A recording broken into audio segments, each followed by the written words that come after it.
How's it going, everyone? This is Guide to Everything. In today's video, I'll show you on how you can turn on the dark mode in Bambu Studio. Now, this is going to be extremely simple. Just head over to your Bambu Studio slicer. And from here, the first thing that you want to do is to head over to the file section of the application. Now, it's going to be right here on the corner of your screen. Navigate through the down arrow, which will simply open up some additional setting. Click on Preferences. Now it will open up the Preferences setting. Scroll down and you want to look for a specific tab called the dark mode category.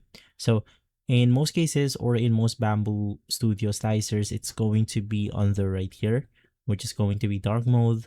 Just make sure that this box is enabled, and from there it will switch your Bambu Studio slicer from light mode to dark mode.